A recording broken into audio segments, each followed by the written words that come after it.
ሰላም እንዴት ናችሁ? ውድ የዚህ ቻናል ተከታታዮች፣ ለቻናሉ አዲስ የሆናችሁ ቻናሉን ሰብስክራይብ እንዲሁም ቪዲዮ ለብዙዎች እንዲደርስ ቪዲዮውን ላይክ ማድረጋችሁን ፈጽሞ እንዳዘነጉ። በርካታ መረጃዎችን ከተለያዩ ምንጮች ይዤላችሁ መጥቻለሁ። እንግዲህ ዩቲዩብ አዲስ ያወጣው ህግም እንግዲህ በዚህ ወይ እንዳቀርብላችሁ አስገድዶኛልና እስካሁን ታይም ድረስ በዚህ ወይ የማቀርብላችሁ ይሆናል። በዛሬው ዕለት ይዤላችሁ የመጣሁት በርካታ መረጃዎች አሉ። እስከ ቪዲዮ መጠናቀቂያ ድረስ አብራችሁን ቆዩ። ጎሎችን ማስቆጠር እጅግ ከባድ የሆነበት ማንቸስተር ዩናይትድ በተለይም እንግዲህ በፊት መስመሩ እጅግ ደካማነት የተነሳ እንደሆነ ይታወቃል።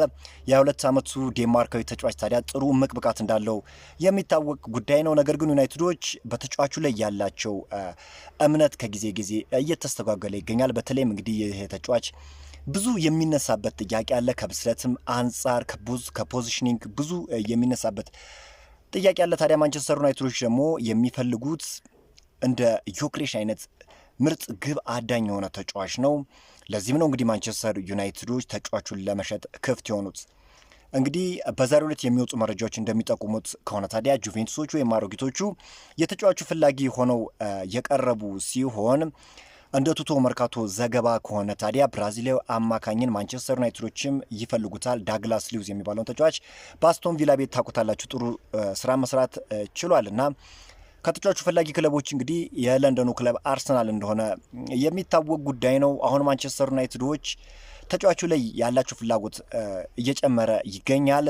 በጁቬንቱሶች በኩል ደግሞ ዴንማርካዊ የ22 ዓመት ተጫዋች ራስመስ ሆይሉንድን ጁቬንቱሶች ከፍተኛ ፍላጎት አሳድሯል። ከዚህ በፊትም እንግዲህ ጁቬንቱሶች ፓኬጅ አቅርበው ነበር። ያቀረቡት ፓኬጅ ደግሞ ገና በአትላንታ ያለ የሚፈልጉት ተጫዋች ጆሹዋ ዘርክዚ እንደሆነ ይታወቃል እና በዳግላስ ሉዊዝ ማለትም ኔዘርላንዳዊ ተጫዋች የሆነውን ጆሹዋ ዘርክዚን የማግኘት ፍላጎት ነበራቸው። ነገር ግን ማንቸስተር ዩናይትድም ቢሆን ለዚህ ነገር ዝግጁ ነበር። ምክንያቱም ጆሹዋ ዘርክዚ ማንቸስተር ዩናይትድ በመጣበት ዓመት ማለትም ገና ዝውውሩ እንደተፈጸመ ወይም የመጀመሪያው እንቅስቃሴ ጥሩ የሚባል አልነበረም ነበር ጆሹዋ ዘርክዚ። ከዛ አንጻር ማንቸስተር ዩናይትዶች ስዋፕ ዲሉን የመቀበል ፍላጎታቸው ከፍ ብሎ ነበር። ነገር ግን ከጊዜ ጊዜ ይሄ ተጫዋች እንግዲህ ብስለቱ እየጨመረ ወይም ደግሞ ከቲሙ ጋር እየተዋሃደ በሚመጣበት ጊዜ ማንቸስተር ዩናይትዶች አስፈላጊ ተጫዋች አድርገው ወይም ሩበን አሞሪም ለሚገነባው ቲም አስፈላጊ ተጫዋች አድርገው ነው በአሁኑ ሰዓት የሚወስዱት።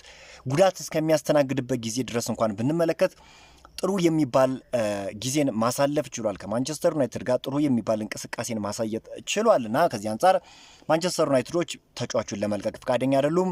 አሁን ታዲያ ጁቬንቱሶች ዴንማርካዊው የ22 ዓመት ተጫዋች የሆነው ራስመስ ሆይሉንድ ፈላጊ ሆነው ብቅ ብለዋል። ከዚህ አንጻር እንግዲህ በሁለቱ መካከል ወይም ስዋፕ ዲሉ የመፈጸም እድሉም ከፍተኛ እንደሆነ ነው እየተገለጸ የሚገኘው። ምክንያቱም ዳግላስ ሉዊዝ ወደ ፕሪሚየር ሊግ የመምጣት ፍላጎት እንዳለው እየተገለጸ ይገኛል። ሌላኛው ማንቸስተር ዩናይትድ እንግዲህ አዲስ ግብ ጠባቂ ማስፈረም ይፈልጋል፣ ይታወቃል። ይሄ ሲዝን ሁላችንም የምናውቀው ነገር ነው። ማንቸስተር ዩናይትድ ምን ያህል በግብ ጠባቂ ዋጋ እየከፈለ እንደሆነ ኢቨን ማጣት ውጤት እንኳን እያጣ ነበረ ማንቸስተር ዩናይትድ እና ለዚህ መፍትሄ ይሆንልኛል ብሎ ያሰበው እንግዲህ ሰርቢያዊው ሚሊኮቪች ሳቪችን ከቶሪኖ ለማስፈረም ፍላጎት እንዳለው ነው እየተገለጸ የሚገኘው። ሌላ አስገራሚ ነገር ደግሞ ተጫዋቹም ቢሆን ማለትም ግብ ጠባቂውም ቢሆን ወደ ማንቸስተር ዩናይትድ የማቅናት ፍላጎት እንዳለው በዛሬው ዕለት የሚወጡ መረጃዎች ይጠቁማሉ።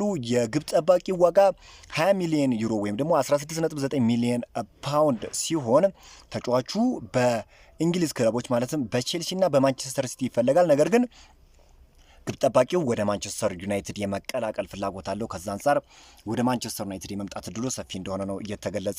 ማንቸስተር ዩናይትድ እንግዲህ የመጀመሪያ ንግግሩን ከጋላታሳራይ ጋር ማድረግ ችሏል። የ26 ዓመቱ ተጫዋች እንግዲህ በክረምቱ የዝውውር መስኮት ወደ ናፖሊ የሚመለስ ይሆናል እና ላቅ ያለ ድርድርም እንግዲህ በክለቦቹ መካከል ይደረጋል ተብሎ ቪክተር ዮክሬሽን ማስፈረም፣ ነገር ግን እንደ ሁለተኛ አማራጭ ያዘው ደግሞ ናይጄሪያዊ አጥቂ ቪክተር ኦሽሜን ነው። እንግዲህ ከሁለት አንዱን አጥቂ የማስፈረም እድል እንዳለው ነው እየተገለጸ የሚገኘው። በክረምቱ ወደ ናፖሊ ይመለሳልና ላቅ ያለ ድርድርም በሁለቱ ክለቦች መካከል ይደረጋል ተብሎ ይጠበቃል። ግን አዲስ ነገር የመፈጠር እድል እንዳለው ነው እየተገለጸ የሚገኘው። ምክንያቱም ዋጋውን በጣም ከፍ አድርጎታል ናፖሊዎች። ሌላኛው መረጃችን እንግዲህ የኤቨርተኑ ተከላካይ ጀራርድ ብራንዝዌትን ይመለከታል።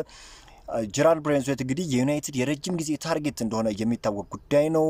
ከዚህ በፊት ማንቸስተር ዩናይትዶች ተጫዋቹን ለማስፈረም በክረምቱ የዝውውር መስኮት ጥረት አድርጓል። እንደዚሁ በጃንዋሪም ትራንስፈር ዊንዶ እንደዚሁ ተጫዋቹን ወደ ኦልድ ትራፎርድ ለማምጣት ጥረት ማድረጋቸው ይታወቃልና እንደ ቲምቶክ ዘገባ ከሆነ ግን ዩናይትዶች በአስደናቂው ተከላካይ ላይ ፍላጎታቸው እጅግ እንደጨመረ ነው እየተገለጸ የሚገኘው። መርሲሳይዱ ክለብ ኤቨርተን እንግዲህ ከተጫዋቹ 70 ሚሊዮን ፓውንድ አካባቢ ነው እየጠየቀ የሚገኘው። ከፍተኛ የሆነ ገንዘብ ነው እንግዲህ ለተከላካይ 70 ሚሊዮን ፓውንድ።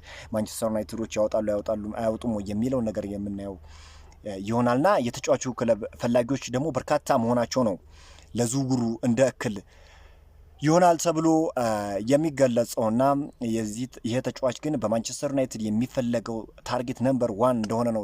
በተከላካይ ስፍራ ላይ ዋነኛው ተጫዋች እንደሆነ ነው እየተገለጸ የሚገኘው።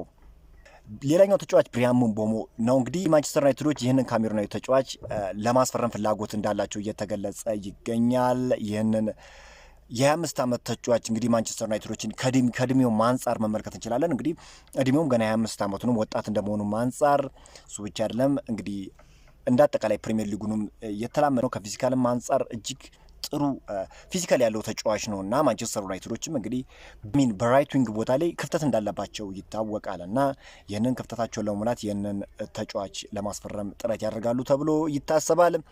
ላቅ ያለ ድርድርም ወይም ደግሞ ከፍተኛ የሆነ ግንኙነትም ከብሬንትፎርድ ጋር ለማድረግ እንደተዘጋጁ ነው እየተገለጸ የሚገኙ። በመጪዎቹ ቀናቶችም እንግዲህ ኦፈራቸውን ወይም ፓኬጃቸውን ለብሬንትፎርዶች ያቀርባሉ ተብሎ ይጠበቃል። የማንቸስተር ዩናይትድ አሰልጣኝ የሆኑት ሩበን አሞሪም እንግዲህ የቡድን መረጃን ባስመለከተ እንግዲህ በጋዜጣ መግለጫቸው ወቅት መረጃን አጋርቷል። እኔ የምነዛ መረጃ ወደ እናንተ የማጋራችሁ ይሆናል። እንግዲህ በዩናይትድ በኩል ናስር ማዛራዊ የተመለሰ ሲሆን በብሬንትፎርዱ ጨዋታ እረፍት የተሰጣቸው ካዝሜሮ፣ ራስመስ ሆይሉንድ እና ብሩኖ ፈርናንዴዝ ወደ ቡድን ስብስቡ የሚመለሱ ይሆናል። አይደን ኤቨን እንግዲህ ቀለል ያለ ትሬኒንግን ማድረግ ጀምሯል። በቅርቡ ወደ ዋናው ቡድን የሚመለስ ይሆናል። ነገር ግን በብሬንትፎርዱ ጨዋታ ጉዳት ያስተናገደው ማቲያስ ዴሊክት ጉዳቱ ትንሽ ከፍ ያለ ስለሆነ ለሳምንታት ከሜዳ እንደሚርቅ ነው እየተነገረ የሚገኘው። በአትሌቲኮ ቢልባኦ በኩል እንግዲህ ኢናቺ ዊሊያምስና ኒኮ ዊሊያምስ ከቡድኑ ስብስብ ውጪ ሆነዋል። ኦያን ሳንሴትም እንግዲህ ከዚህ በፊትም ከቡድኑ ስብስብ ውጭ ሆኖ ነበር። አሁንም ወደ ቡድኑ እንደማይመለስ ተረጋግጧል። እንግዲህ በክረምቱ የዝውውር መስኮት ማንቸስተር ዩናይትድን የተቀላቀለው ፈረንሳዊ ተጫዋች ሌኒ ዮሮን የሚመለከት እንግዲህ መረጃ በአሁኑ ሰዓት ይህንን ዜና በማጠናክርበት ወቅት ነው የደረሰኝና ወደ እናንተ የማርሳችሁናል። እንግዲህ የተጫዋች እንግዲህ ማንቸስተር ዩናይትድ በመቀላቀሉ እንደተጸጸተ ነው እንግዲህ እየተነገረ የሚገኘው። እንደሚታወቀው ተጫዋቹ ከዚህ በፊትም የሪያል ማድሪድ ማለትም በሪያል ማድሪድ የዝውውር ታርጌት ውስጥ የነበረ ተጫዋች እንደሆነ ይታወቃል። አሁንም ታዲያ ተጫዋቹ ማንቸስተር ዩናይትድን በመቀላቀሉ ጸጸት ውስጥ እንደገባና በወኪሉ ወደ ሪያል ማድሪድ የሚያደርገውን ዝውውር እንዲያሳልጥለት ጥያቄ ማቅረቡና ወኪሉ ጆርጅ ሜንዴስም ይህንን ነገር የተጫዋቹን ፍላጎት ለማሳካት ወይም ደግሞ ወደ ሪያል ማድሪድ የሚያደርገውን ዝውውር ለማፋጠን የተቻለውን ሁሉ እንደሚያደርግ ነው በዛሬው ዕለት የሚወጡ መረጃዎች የሚጠቁሙት። ይሄ እጅግ አሳዛኝ ዜና የሚባል ነው ለማንቸስተር ዩናይትድ ደጋፊዎች። ምክንያቱም ተጫዋቹ በማንቸስተር ዩናይትድ ቤት እያሳየ ያለውን እንቅስቃሴ መመልከት ችለናል። እጅግ ቡድኑን መላመድ ችሏል። ምንም እንኳን መጀመሪያ አካባቢ ትንሽ የልምድ ከየብስለት ችግር ቢታይበትም ነገር ግን አሁን ጥሩ ነገርን ማሳየት ችሏል። ከዛ አንጻር ለማንቸስተር ዩናይትድ ደጋፊዎች ልብ የሚሰብር ዜና። በዛሬው ዕለት እንግዲህ ማንቸስተር ዩናይትድ አትሌቲኮ ቢልባኦን የሚገጥም ይሆናል። እናንተም እንግዲህ ውጤቱን አስቀምጡልኝ እላለሁ። በአዲስ ቪዲዮ እስክንገናኝ ድረስ መልካም ተመኘው።